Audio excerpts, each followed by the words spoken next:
마태복음 1장 1절부터 11절까지 말씀 한마음 한 목소리로 함께 읽겠습니다. 아브라함과 다윗의 자손 예수 그리스도의 계보라. 아브라함이 이삭을 낳고 이삭은 야곱을 낳고 야곱은 유다와 그의 형제들을 낳고 유다는 다말에게서 베레스와 세라를 낳고 베레스는 헤스론을 낳고 헤스론은 람을 낳고 람은 아미나답을 낳고 아미나답은 나손을 낳고 나손은 살몬을 낳고 살몬은 라합에게서 보아스를 낳고 보아스는 루색에서 오벳을 낳고 오벳은 이새를 낳고 이새는 다윗 왕을 낳으니라.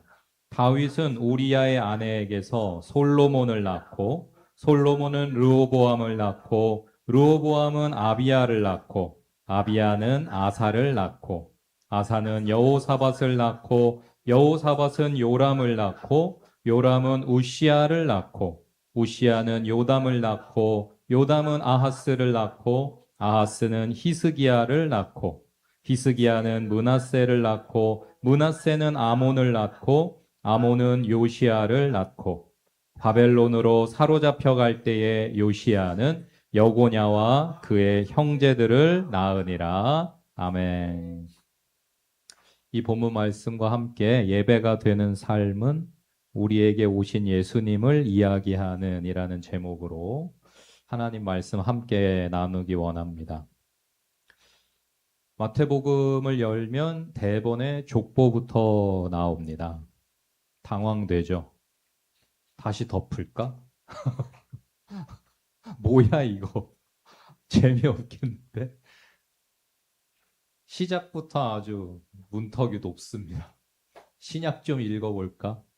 예수님 좀 만나볼까 했는데 이거 무슨 나코나코가 끝도 없이 나오니까 발음하기도 어렵고 누가 누군지도 모르겠고 그러나 마태가 예수님을 이야기하고 싶어서 마태복음을 기록하며 그 시작을 그렇게 한 데에는 분명한 이유와 까닭이 있을 것입니다. 여러분들 이미 다 신앙생활 오래 하신 성도님들이면 몇 번씩 들은 이야기 하려고 합니다. 소중하지 않은 사람 없고 하나님께는 모두가 인류의 모든 구성원이 창조하신 귀한 자녀이며 하나님께서 누구라도 귀하게 사용하실 수 있다는 이야기 하려고 합니다.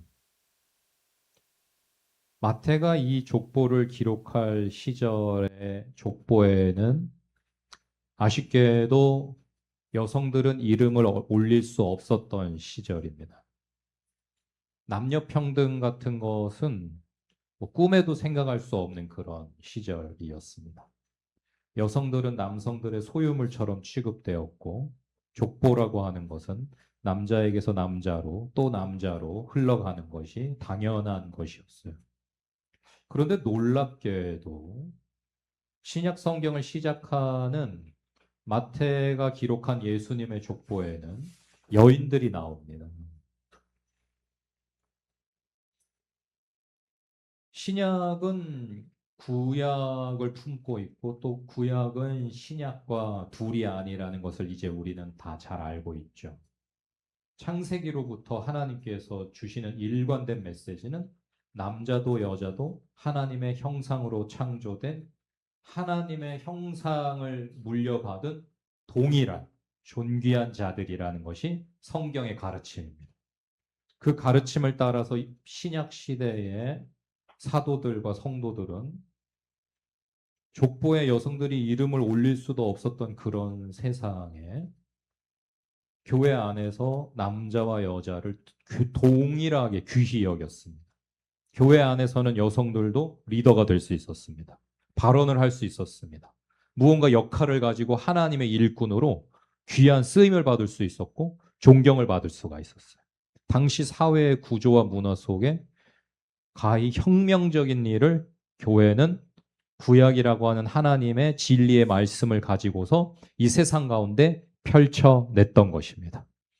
그 구약의 시대 정신, 그것을 신약으로 살아내면서 신약 성경의 첫 페이지를 장식한 마태복음은 처음부터 하나님 앞에 남녀차별이란 존재하지 않으며 남자와 여자들이 서로 편갈라서 싸우고 서로 깔보고 다투고 하는 것은 그야말로 하나님의 나라를 허무는 일이라는 것을 우리에게 분명하게 말씀해 주고 있습니다. 어쩌면 마태복음에 나오는 예수님의 족보에 정말 귀한 역할을 하는 것은 남성들, 수많은 남성이 나오지만 그 남성들보다도 여성들이 더욱 보석처럼 빛나는 까닭은 왜일까요? 저만 그렇게 느끼는 걸까요? 이 마태복음 1장의 족보를 쭉 읽으면은 툭툭 한 명씩 여성들이 나오는데 네 명의 여성이 나오거든요. 그런데 수십 명의 남성보다 이 한 명 한 명의 여성이 가지고 있는 스토리와 무게감이 훨씬 크고 그 인물들이 빚어내는 신앙의 고백과 살아낸 삶의 스토리가 더욱 감동이 되는 것 같아요.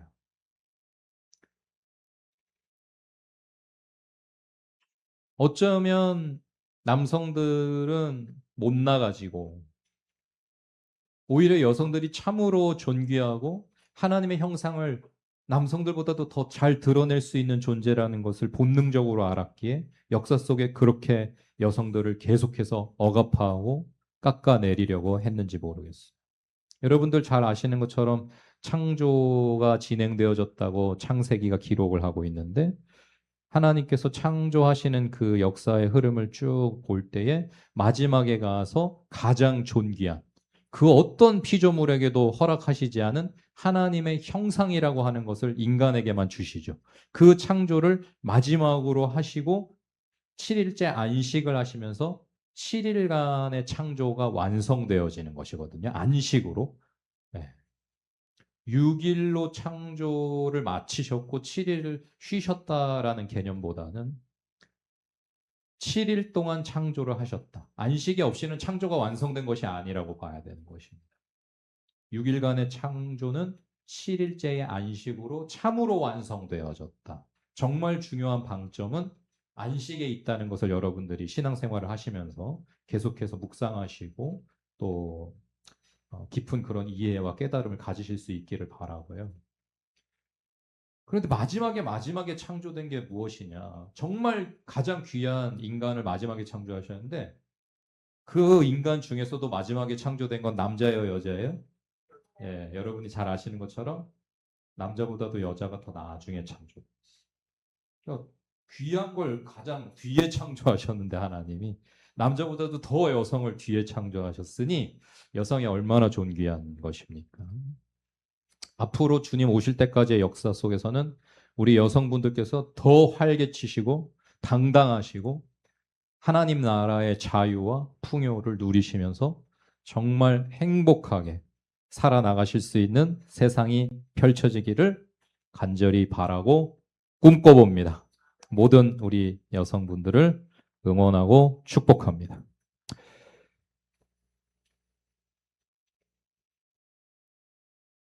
한 명 한 명 살짝 살펴보면요. 첫 번째 여인은 다말이라는 인물인데 마태복음 1장 3절에 나오죠. 유다는 다말에게서 베레스와 세라를 낳았다.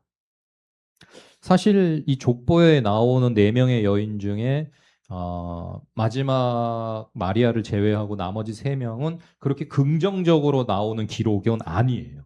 이렇게 수치스러운 기록이 왜 실렸을까? 만왕의 왕이라는 구원자시라는 메시아라는 예수님의 족보에 어떻게 이런 스토리를 실을 수가 있지?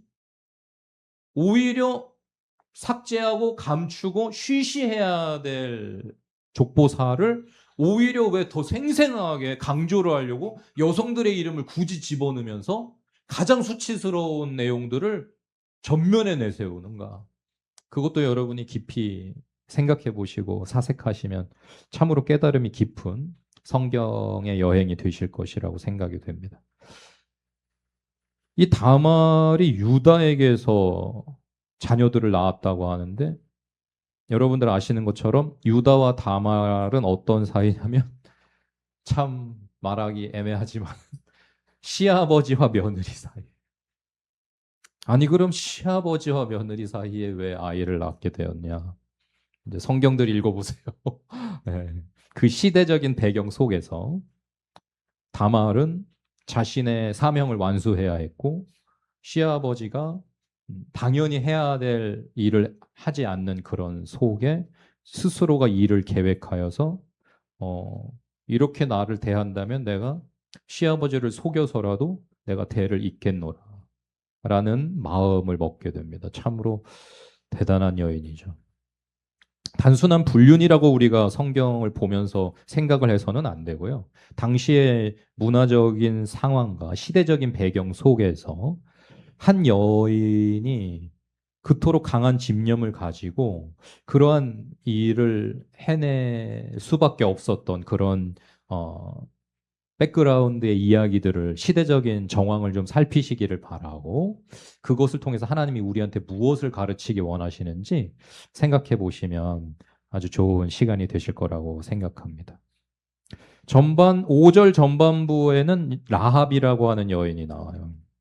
살모는 라합에게서 보아스를 낳고 아주 유명한 여인이죠, 라합도. 무너진 여리고성에 살던 기생입니다. 이스라엘이 여리고성을 공격하기 얼마 전에 라합은 이스라엘이 성을 점령하게 될 것을 알고 정탐꾼을 숨겨주는 선택을 하게 되죠.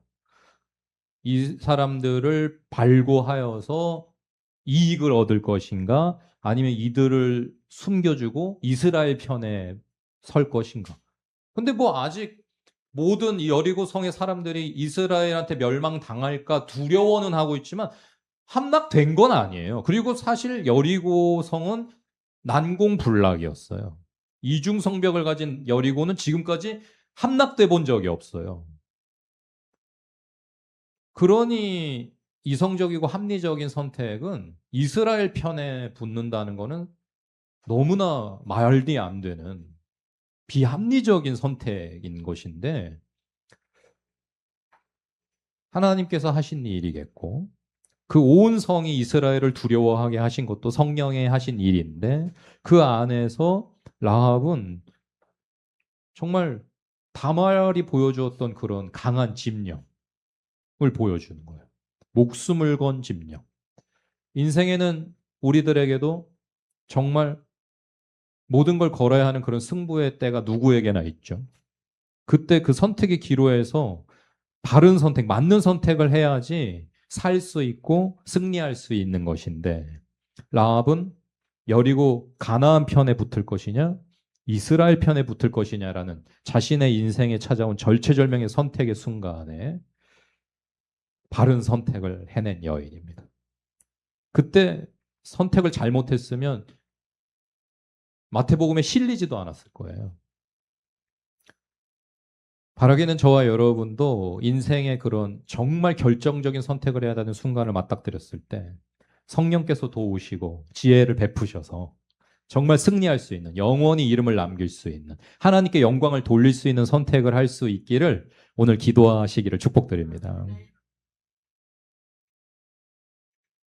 이스라엘이 성을 공격할 때 약속한 대로 붉은 천을 창문에 달아내린 라합과 그 가정은 화를 면하고 그렇게 살아나서 그 땅을 차지한 이스라엘 사람 중 살몬이라는 멋진 남자와 결혼도 하게 되어지고 사실은 누군가와 결혼한다는 걸 꿈꿀 수 없는 직업을 가지고 여리고에서 살고 있었던 여인이에요.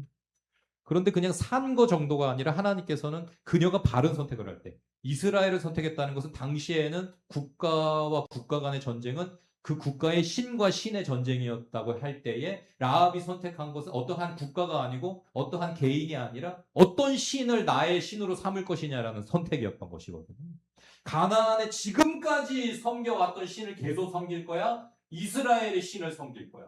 근데 가나안이 지금까지 그 신은 자신의 삶을, 영혼을, 육체를 너무나 망가뜨리고 피폐하게 만들었던 신인데 한번 모험을 해보기로 한 그녀는 이스라엘의 신에게 자신의 남은 인생을 맡겨보기로 합니다.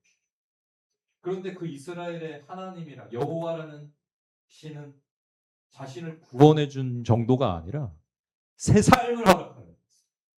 꿈꿀 수도 없었던 결혼과 가정과 자녀를 허락하여 주셨는데 거기서 그치는 게 아니라 영원히 남을 예수 그리스도의 족보에 이름이 오르게 되었습니다. 할렐루야.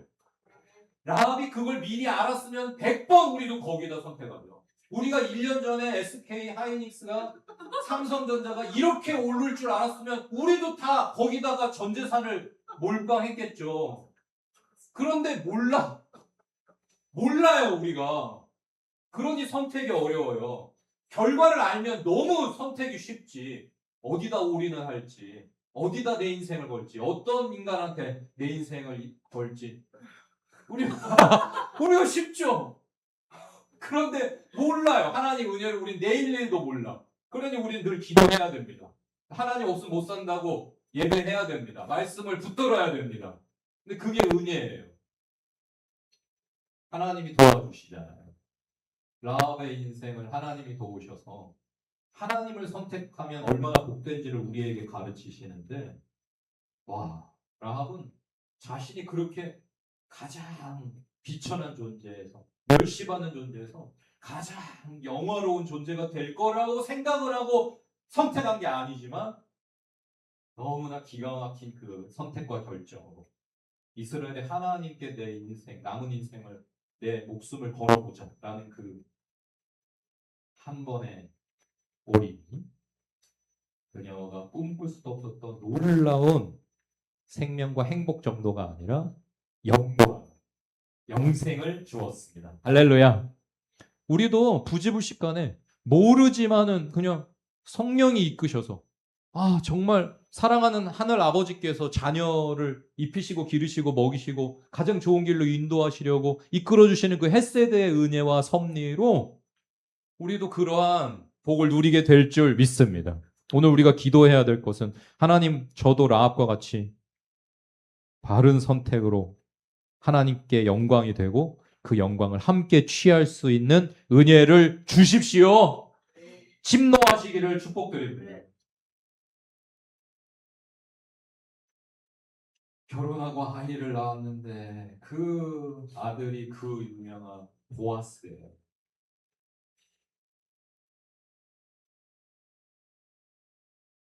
라합 다음에 바로 이어서 5절 후반부에 또 한 여인이 나옵니다. 바로 그 라합의 아들 보아스가 결혼하게 되는 룻이라는 여인이죠. 보아스는 룻에게서 오벳을 낳고 이 오벳은 그 위대한 다윗의 할아버지 아니겠습니까? 여러분, 보아스와 룻이 추수밭에서 처음 만났는데요. 이것도 사실 말하기가 조금 그런데 결혼하기 전에 관계를 추수밭에서 이게 한 70년, 80년대 우리나라 영화에서 주로 배경으로 사용되어지던 19금 영화의 배경인데요. 무슨 막 이런 영화가 많았는데요. 거기서 만나서 속도 위반한 사이. 그 어머니의 집념. 나한테 목숨 건 내 며느리만은 내가 먹여 살려. 내가 지켜. 내 반드시 결혼시켜. 하여튼 이 여인의 집념이라는 건 무서운 것 같아요. 이 다말의 집념, 라합의 집념, 나오미의 그 집념, 룻의 그러니까 여자한테 잘해야 돼요, 남자는. 이 남자들 뭐 세 보여도요. 여성들의 집념을 못 당합니다. 남자들의 끈기와 인내가. 뭐 여자가 한을 품으면 어떻게 된다고 그러죠. 여자가 제가 볼 때는 진짜 무서운 존재예요.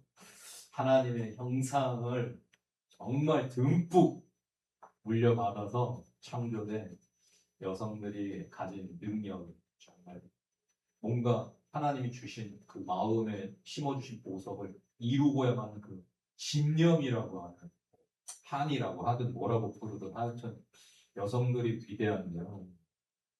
위대한 또 인물들 뒤에는 다 위대한 어머니라는 여성들이 있었고, 루시라는 위대한 여성에게는 나오미라는 시어머니가 있었어요.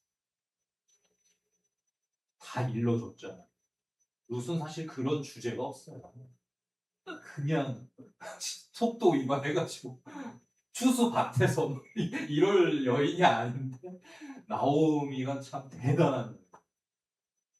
그래가지고 야 그냥 시어머니 말씀을 하나님 말씀처럼 어머니의 하나님이 이제 저의 하나님 동일하죠. 라합이 받은 복을 받은 이유, 다말이 복을 받은 이유, 룻이 복을 받은 이유 다 동일합니다. 이스라엘의 하나님을 나의 하나님으로 삼아. 오늘 저와 여러분도 이미 다 그런 복된 인물들이지만 저와 여러분이 오늘 다시 한번 내 남은 인생에 오직 한 가지 선택은 예수 그리스도 One way Jesus Christ 되시기를 축복합니다. 그러면 여러분의 인생은 하나님이 책임지십니다.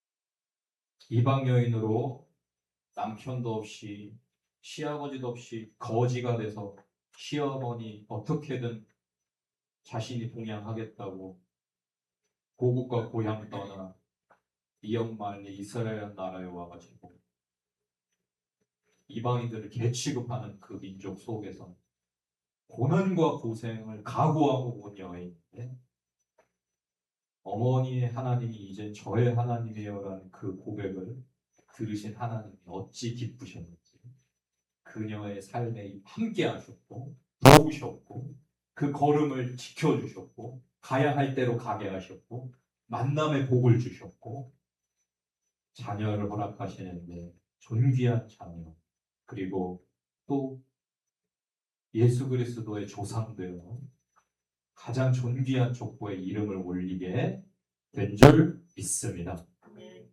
오늘 우리가 하나님께 만약 하나님 저에게는 다른 신 없습니다. 하나님만 저의 아버지세요.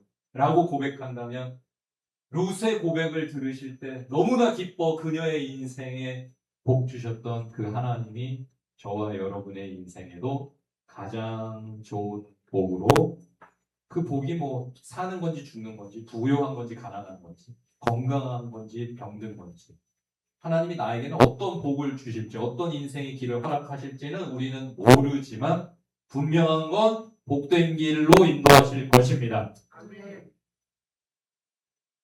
복을 복으로 여길 줄 아는 복이 있으시기를 축복드립니다. 이제 가장 유명한 성경의 스캔들이 6절 후반에 나옵니다. 다윗은 우리야의 아내에게서 솔로몬을 낳고 이게 얼마나 수치스러운 족보입니까? 남의 아내한테서 자녀를 낳았다. 자기 아내가 없는 사람이면 말도 안 해요.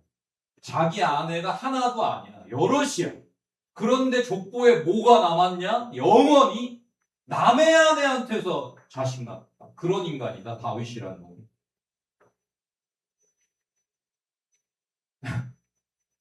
마태가 이렇게 적을 줄 알았으면 다윗이 눈을 못 감았을 수도 있을 것 같아요. 무덤에서 벌떡 일어났을라면 아니 하필이면 이렇게 적어놨어. 천국에서 다윗이 마태가 성령님과 함께 마태복음을 기록하는 걸 보면서 아 미치겠다 그랬을라나요. 근데 제 생각에는 환한 미소로 그렇지 적에 들어가야지. 내가 그런 인간이지.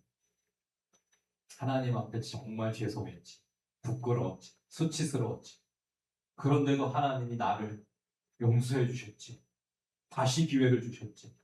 끝끝내 자녀랍시면서 붙들고 놓지 않아 주셨지. 그래서 내가 영원한 생명을 누리고 있는 거지. 자신의 가장 수치스러운 기사가 성령에 실리게 됐다고 뭐 뒤에서 성령님한테 샤바샤바 해가지고 없애려고 하는 게 아니라 기뻐하고 감사하고 이 마태복음을 읽는 모든 이들이 자신의 그러한 어떤 죄악과 부끄러움과 수치스러움을 더 이상 부끄러워하는 것이 아니라 그것을 당당하게 간증하며 고백하며 동일한 죄 가운데 있는 자들에게 나누면서 영혼을 살리며 영원한 하나님의 나라를 이루어갈 수 있는 그런 구원받은 죄인이기를 중보하는 그런 마음이었을 거라고 저는 믿습니다. 그것이 저와 여러분입니다. 참으로 살아오면서 한 생각, 행동, 짓거리들 다 지금 낱낱이 마태가 마태복음 썼듯이 성령께서 지금 이 공동체 안에서 앞에서 우리가 살면서 한 모든 추악하고 더러운 수치스러운 짓들을 다 적으시면 말씀하시면 우리는 수치스러워서 차라리 죽어버리고 싶을 것이지만은 덮어주시고 감추시고 용서하시고 십자가 보혈로 씻어버려 주시고 우리같이 더럽고 흉악한 죄인들인데 자녀라 하시고 친구라 하시고 내가 너를 사랑한다 하시고 오늘도 더러운 우리들의 예배를 받아주시고 의롭다 하시면서 복 주시는 하나님을 더욱 사랑하게 되시기를 축복합니다. 그것이 다윗은 우리아의 아내에게서 솔로몬을 낳고에 담겨져 있는 메시지입니다. 혼외정사로 권력을 사용해서 다른 사람의 아내를 착취하고 심지어 그 충성된 부하를 죽인 살인죄까지 저질렀던 인간. 그리고선 그 충성된 부하의 하나뿐인 아내를 빼앗았던 그 다윗의 못된 죄악. 그것을 성경은 신약의 처음부터 구약의 가장 위대한 인물인 다윗의 가장 못난 부분을, 가장 더러운 수치를 드러내면서 충격을 받아가지고 당시의 유대 사회에 다윗을 해와 달처럼 여기는 유대인들이 마태복음을 읽을 때 이게 뭐야? 그러면서 정말 마태를 돌로 쳐 죽이고 싶은 그런 심정으로 처음에 읽었겠죠. 근데 읽고 성령이 또 조명해 주시고 하면서 아니 도대체 왜 이렇게 기록한 것인가를 상고하고 기도할 때에 깨달아진 바가 있었는 줄로 믿습니다. 내가 그 죄인이다. 내가 구원받을 수 없는 더럽고 흉악한 죄인 중에 괴수인 존재인데 나를 구원하신다는 십자가의 메시지가 처음 족보부터 들어있는 거구나. 이 족보의 메시지에서부터 나는 얼마나 엄청난 은혜를 받은 것인지 다 갚을 수 없는 십자가의 그 공로를 누리게 된 것인지를 내가 예수 믿고 구원받아 교회와 성도가 되었다고 하는 것이 얼마나 엄청난 은혜인지 위대한 일인지를 깨닫게 되었는 줄 믿습니다.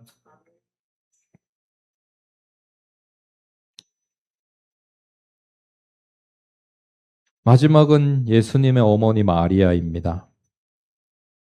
16절인데요. 야곱은 마리아의 남편 요셉을 낳았으니 마리아에게서 그리스도라 칭하는 예수가 나시니라. 아멘. 하나님의 아들이 세상에 오셨어요. 사람들이 사는 세상 한가운데 하나님이신 예수님이 오셨습니다. 예수님을 말하려고 기록되어진 족보예요. 족보의 가장 중요한 것은 어떤 인물을 드러내려고 이 족보가 기록되어졌느냐, 방점이 어디에 있느냐가 중요한데 마태는 예수 그리스도를 말하고 싶어서, 이야기하고 싶어서 저 아브라함으로부터의 족보를 지금까지 기록한 것입니다. 명확한 의도, 예수 그리스도 하나님이신, 하나님의 아들이신, 우리가 그토록 기다렸던 메시아께서 드디어 오셨다, 임마누엘을 말하려고 이 족보를 기록한 것이고, 그분이 왜 오셨는지, 그분이 오셨다는 게 어떤 메시지인지를 담고 싶어서 족보를 그렇게 기록한 것입니다. 그래서 여인들이 명확한 의도와 계획을 가지고 들어간 것이고, 이제 우리는 마태복음을 통해서 성령께서 마태를 통해 우리에게 하고자 하시는 우리에게 오신 예수님의 이야기를 마지막 28장 마지막 절까지 함께 하게 될 것입니다. 마태는 예수 그리스도를 회상합니다. 여러분이 잘 아시는 것처럼 마태는 당시 유대 사회에서 가장 천대받던 뭐랑 동급이냐면 창녀와 동급이에요. 세리, 로마의 앞잡이, 인간이 아닌 벌레, 기생충 같은 존재. 상종을 하지 않는, 겸상을 하지 않는 존재. 이방인보다 못하다 여김받던 존재. 그런 존재였습니다, 마태. 그런데 존귀한 예수 그리스도의 복음서를 기록할 수 있는 영광의 이름을 올리게 되었는데요. 예수님이 자신을 찾아오셔서 그 이름을 불러주셨던 때로부터 시작이 된 거예요. 마태는 지금 마태복음을 기록하면서 마태복음의 주인공이신 예수님을 회상합니다. 첫 만남부터 예수님이 하셨던 모든 말씀, 모든 행동, 모든 표정과 예수님의 웃음, 눈물, 함께 했던 식사와 함께 누웠던 잠자리들, 함께 전도했던 동네들과 예수님과 함께 겪었던 수많은 에피소드들, 그것들을 가지고 이제 마태복음을 기록하고 있는 것이에요. 마태는 살아 죽어라는 매일의 고민 속에 고민하고 있었는데 내가 이렇게 계속 수치와 모욕과 조롱 속에서 하루하루를 계속 사는 게 이게 의미가 있나? 매일매일 그냥 돈이 뭐 셀 수도 없이 쌓이고 평생 다 못 쓸 돈을 쌓아놓고 있는데 이게 무슨 의미인가? 나는 사회에서 제외된 존재이고 인간이 아니며 짐승만도 못한 이방인보다도 못한 존재로 낙인 찍혀서 이제 지옥 갈 거밖에는 할 일이 없는 것 같은 존재인데 내가 로마의 앞잡이로 계속 세리짓을 하면서 뭐 아무리 내 재산이 많아지면은 뭐 하나 살아서 뭐 하나 매일매일 죽고 싶었겠고 죽을까 말까를 고민했겠죠. 그때 들려왔던 가장 깊은 흑암 앞에서 한 줄기 빛처럼 들려왔던 예수님의 음성, 자신을 부르시던 그 목소리. 마태야, 나를 따르라. 평생 잊을 수가 없었던 그 음성. 그것을 다시 떠올리며 예수님 이야기를 시작하고 있습니다. 오늘 우리도 이 자리에 예수님 만나서 예수님께 내 삶의 이야기를 하며 예수님의 말씀을 들으며 예수님의 음성을 들으려고 왔는데요. 내 삶의 분명한 이정표가 되었던 예수님이 안 계시던 과거와 예수님이 나를 내 이름을 불러주셔서 이제 예수님과 함께 동행하게 되었던 그 예수님 만나기 전은 죽음이었는데 예수님 만난 후에는 생명이 되었던 예수님 만나기 전엔 흑암이었는데 예수님 만난 후에는 광명한 빛 가운데서 살게 되었던 그 예수님과의 그 첫 만남, 첫 음성 그것이 무엇이었던가 여러분 오늘 다시 떠올리시면서 다시 그 자리에서부터 주님의 이야기를 써내려갈 수 있는 누군가에게 들려줄 예수님의 이야기를 준비하시는 복음의 일꾼들 다 되시기를 축복드립니다. 없으시다면 괜찮습니다. 오늘 주님의 음성을 내 이름을 불러주시는 그 음성을 귀 기울이시고 오늘부터 예수님과 동행하는 교제하는 인생을 사시면서 누군가에게 들려줄 수 있는 우리에게 오신 예수님 이야기 나에게 오신 예수님 이야기를 만들어 가시는 은혜가 남은 2026년 6개월 동안 가득하시기를 축복드립니다.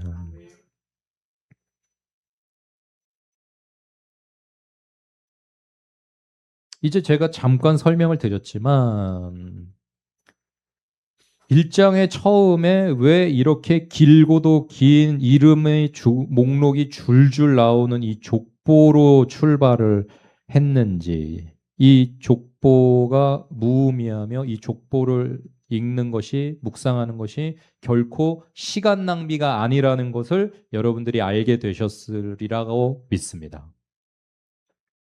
이 족보로 시작을 했으니 어떤 글이든 여러분, 어떤 작가가 어떤 주제를 가지고 어떤 글을 쓰게 되든 정말 중요한 건 첫머리와 마지막. 그러므로 이 1장 1절부터 나오는 이 족보는 너무나 중요한 것이기에 계속해서 읽어보시면서 묵상하시면서 또 뭐 주석서도 보실 수도 있겠고 요즘 뭐 책을 살 필요도 없죠. 그냥 인터넷에서 AI한테 뭐 얼마든지 여러분이 즐겁게 묵상과 사유를 하실 수가 있기 때문에 이 족보가 더 풍성하게, 더 무궁하게 깨달아지고 풀어지고 이해되어지면 되어질수록 여러분이 누리는 하나님의 나라가 풍성하고 깊어질 것이고 예수 그리스도에 대한 이해가 충만하여질수록 여러분은 예수님의 얼굴을 밝히 볼 수 있는 존재로 빚어져 가게 될 줄 믿습니다. 그래서 이 족보에서부터 이제 28장까지로 달려가는 이 마태복음을 통해서 저와 여러분은 마태가 만난 예수님 이야기를 들으면서 예수 그리스도가 누구신지를 알게 되고요. 그러면 나에게 예수 그리스도는 어떤 분이신지를 깨닫고 고백하게 되기까지가 이 성경이 우리에게 주어진 목적이에요. 우리가 예수님을 참으로 뭐라고 고백할 수 있는지를 깨닫고 진실한 사랑의 노래를 부를 수 있도록 도움을 주려고 하는 것이 복음서라고 하는 것을 기억하시면서 그 중에 이제 우리는 마태복음이라는 귀한 복음서를 가지고 예수님을 알아가려고 하는데 예수님을 많이 알고 싶다. 우리가 누구를 사랑하면요. 그냥 세세하게 A부터 Z까지 다 알고 싶잖아요. 습관부터 뭐 이 사람이 어떤 표정일 때는 어떤 마음인 거고 무슨 음식을 좋아하고 뭐 하여튼 모든 걸 사랑하면은 다 알고 싶거든요. 사랑을 하는데 알고 싶지가 않다. 그거는 거짓말이든지 사랑을 할 줄 모르는 거든지 둘 중 하나예요. 사랑을 하면은 알고 싶을 수밖에 없어.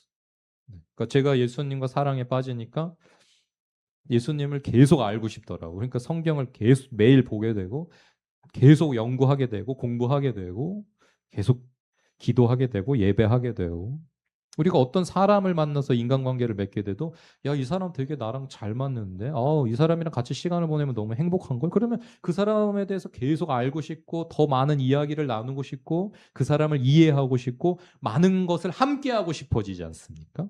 같이 밥을 먹고 싶고 같이 영화를 보고 싶고 그러다가 뭐 도저히 못 헤어지겠으면 같이 한 집에 살고 싶고 같이 자고 싶고 그러면 이제 뭐 결혼도 하게 되고 뭐 꼭 그런 남녀 간의 관계가 아니더라도 친구 관계가 되었던 어떤 관계가 되었던 성도 간의 관계가 되었던 우리가 참으로 내 몸과 같이 사랑할 수 있게 되어진다면 관심이 생기고 기도하게 되고 들여다보게 되고 알아가고 싶어지게 되는 것임을.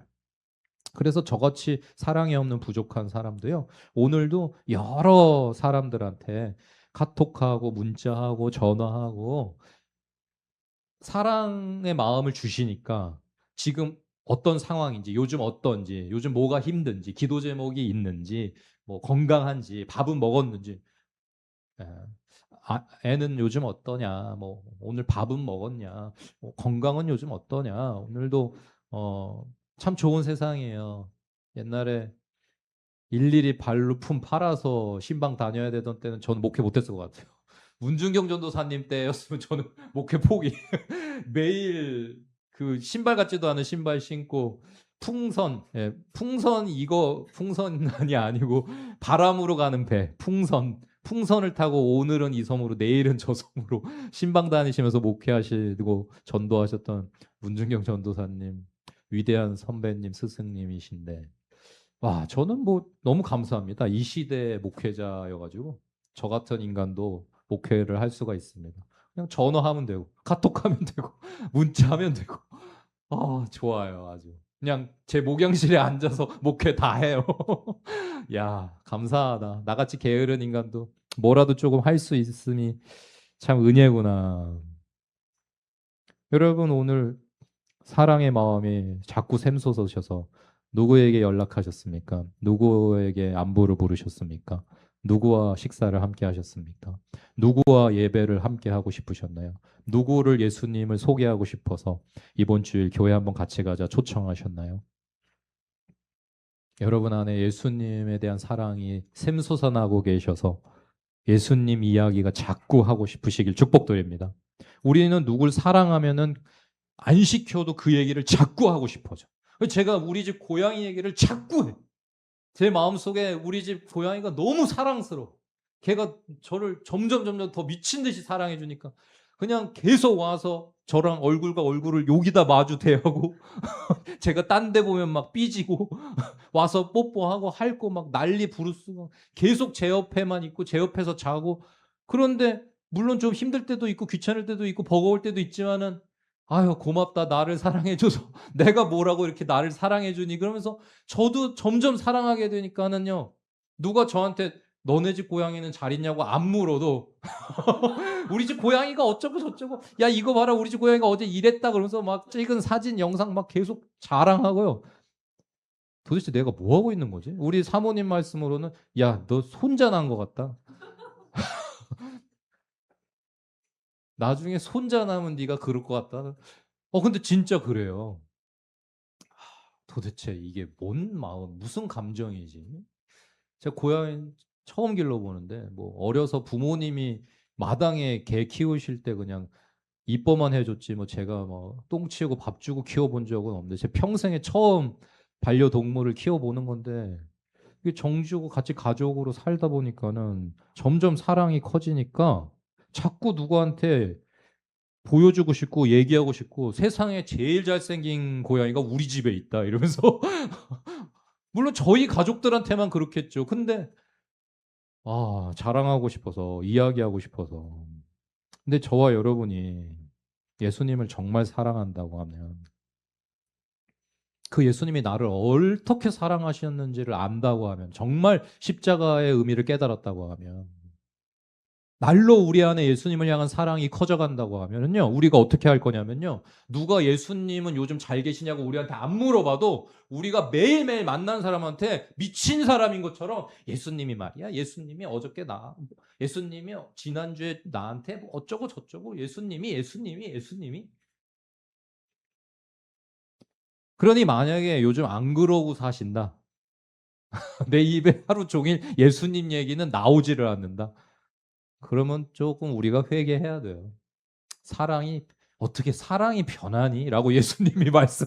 야, 네가 처음 예수 믿었을 때, 네가 처음 구원받은 걸 깨달았을 때, 네가 처음 충만할 때는 그렇게 막 전도를 할 친구를 전도하고 가족을 전도하고 뭐 만난 사람한테마다 막 전도하고 싶어서 막 나를 자랑해주고 내 얘기를 하고 막 그러더니 너는 요즘 뭐 나한테 관심도 없다. 너는 요즘 뭐 누구한테도 내 얘기는 안 하더라. 삐지셨을 거야 아마. 물론 예수님 삐지시지 않지만 여러분 우리가 예수님을 날로 더욱 사랑할 수 있기를 소원합니다. 그냥 자연스럽게 예수님 얘기가 나올 수 있기를.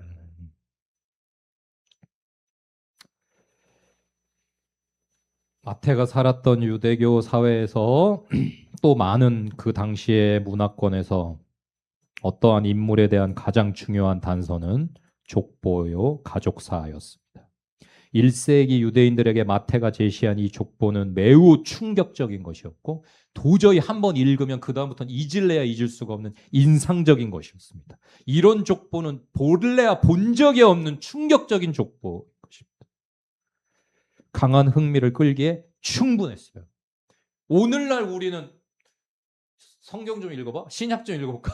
예수님 좀 배워볼까? 그러고 신약 딱 첫 페이지 펼쳤더니 아브라함과 다윗의 자손 예수 그리스도의 계보라 낳고 아이씨 덮어버리는데 재미가 없지만 흥미가 없지만은 충격을 안 받지만 마태는 당시에 성령의 도우심 속에 고심과 고심에 당시 유대인 또 당시에 많은 문화권의 사람들이 내가 쓴 예수님 이야기의 첫 페이지만 읽고도 충격을 받고 잊을 수가 없어서 계속 몰입해서 읽게 되어지는 도입은 뭘까? 고민하고 고심해서 나온 결과물이 족보예요. 말도 안 되는 족보. 수치가 담겨 있는 족보. 여성이 들어가 있는 족보. 수많은 사람들한테 회자됐어요, 당시에. 이 말도 안 되는 족보 봐라. 막 너도 읽어봐라. 너도 읽어봐라. 마태가 안 시켜도 알아서 막 전도.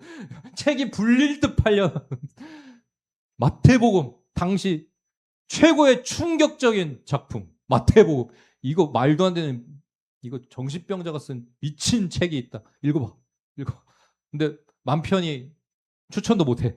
어둠 속에서 이렇게 몰래 읽어봐. 몰래 읽어.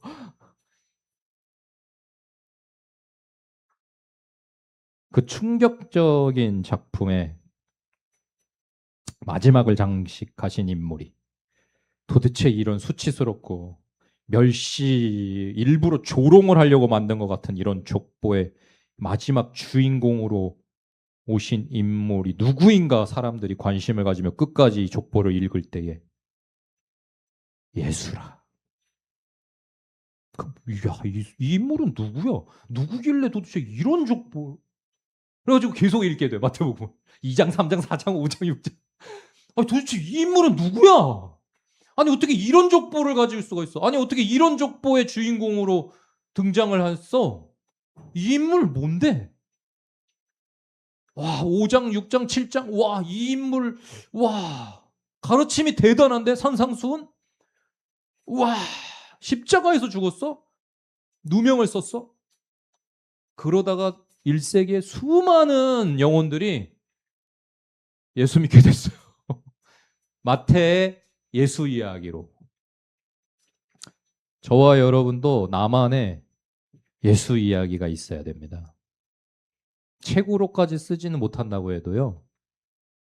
하여튼 자녀한테 말해줄 엄마의 예수 이야기가, 아빠의 예수 이야기가, 친구들에게, 직장 동료에게, 이제 교회에 갓 들어온 초신자들에게 들려줄 우리에게 오신 나를 만나시고 부르셔서 일꾼 삼으신 예수 이야기가 있어야 할 줄 믿습니다. 핵심은 이것입니다. 마태 전체의 핵심, 처음부터 쪽집게 과외로 알려드리고 오늘 첫 시간 마칩니다.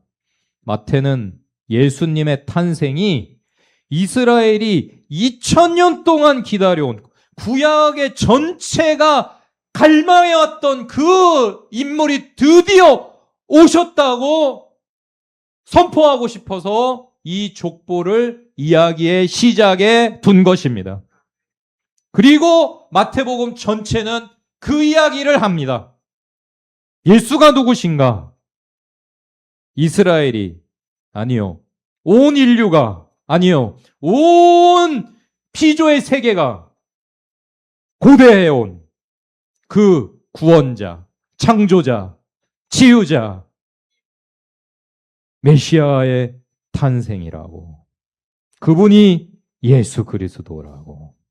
1세기의 독자들에게 그리고 오늘 우리에게 외치고 있는 줄 믿습니다. 왕이신 구원자, 창조주이신 하나님이 우리에게 오셨습니다.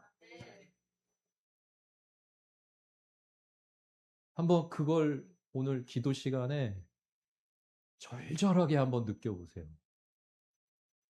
우리에게 오셨다고? 저 멀리 계신 게 아니라 어떤 특정한 좌표에 계시는 게 아니라 내 마음에 내주하고 계신다고? 만왕의 왕께서 창조자이신 하나님이 보혜사이신 성령께서 졸지도 주무시지도 않고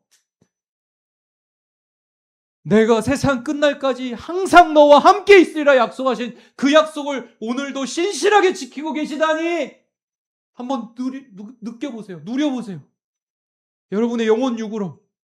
그럴 때에 지금 여러분의 삶의 상황에 처해 계신 모든 문제가 한계 상황이 근심, 걱정거리가, 고민이 갑자기 싹 사라지게 될 줄 믿습니다. 놀라운 체험을 하시게 될 거예요. 예수 그리스도가 누구신가가 드디어 기다리고 기다리시던 그분이 오셨다는 것이 충만하게 누려질 때 하나님 나라가 임합니다. 하나님 나라에는 눈물도 근심도 걱정도 죽음도 없습니다. 상함도 해함도 질병도 고통도 없어요. 누려지게 돼요. 와, 할렐루야.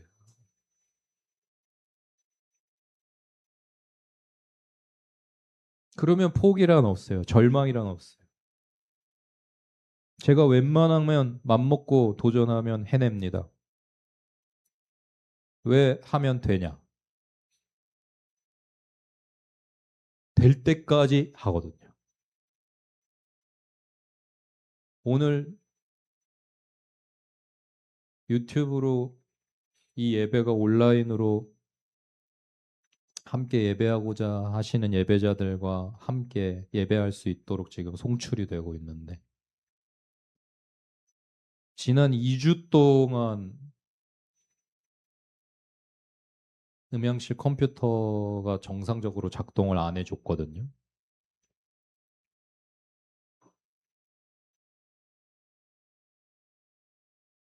똑같은 과정을 무한히 반복하면서요. 또 실수하고 또 실패하고 또 해보고 또 해보고 아, 안 되네. 이렇게 해보고 안 되네. 저렇게 해보고. 근데 정말 20년 전 같았으면 짜증을 내고 투덜거리고 컴퓨터 파신 분한테 욕을 해가면서 정말 제 삶이 지옥이 됐을 텐데 제 안에 예수 그리스도께서 주신 하나님 나라가 날로 풍성하여지니까는 그냥 그 상황이 별로 힘들지 않게 견뎌지는 거예요. 때가 되면 대가 돼. 아유 뭐 한 주 쉬어가 뭐 이러면서 아 온라인 예배 답답해서 안 나오고 뭐 불편하고 안 되면은 그냥 현장으로 오시겠지 뭐. 그래서 오늘 또 안 됐네. 내일 또 해봐. 아유 이번 주 안 됐네. 아, 다음 주에 또 해. 아 어저께 드디어 한 열흘 만에 아 컴퓨터가 안 꺼져. 야 이제 내일 예배인데 내일 안 꺼졌으면 좋겠다. 오늘 일찍 와서 계속 시뮬레이션을 돌리면서 오늘 아직까지는 안 꺼지고 있네요.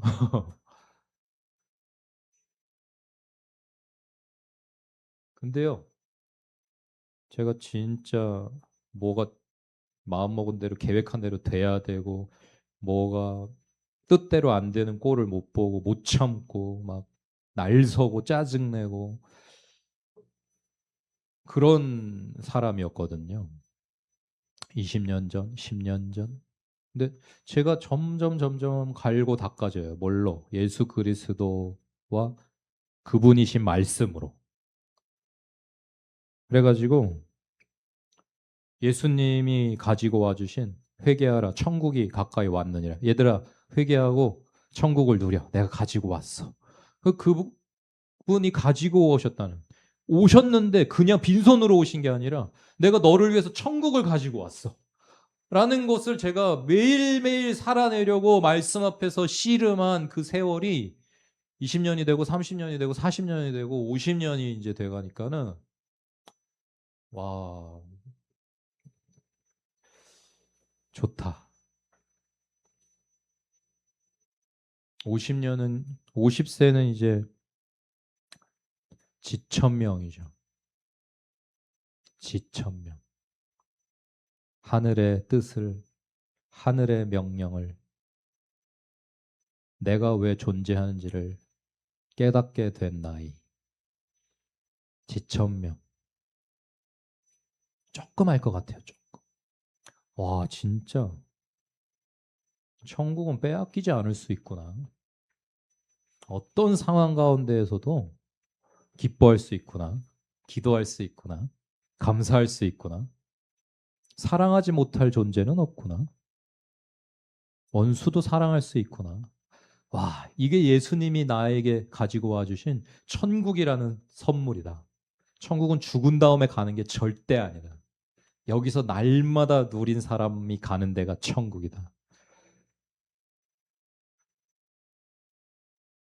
날로 제 천국이 단단해져 가는 것을 느껴요. 어지간한 일로 사단이 저를 이제 밀가부르듯 하지 못합니다. 제가 코웃음 치면서 사단을 비웃어 주면서 네가 그렇게 한다고 내가 짜증낼 것 같아? 내가 누구를 미워할 것 같아? 내가 절망할 것 같아? 포기할 것 같아? 웃기지 마, 짜식아. 내가 더 멋지게 하나님 앞에 영광을 돌릴 거야. 나는 나에게 와주신 예수님이 함께 계셔.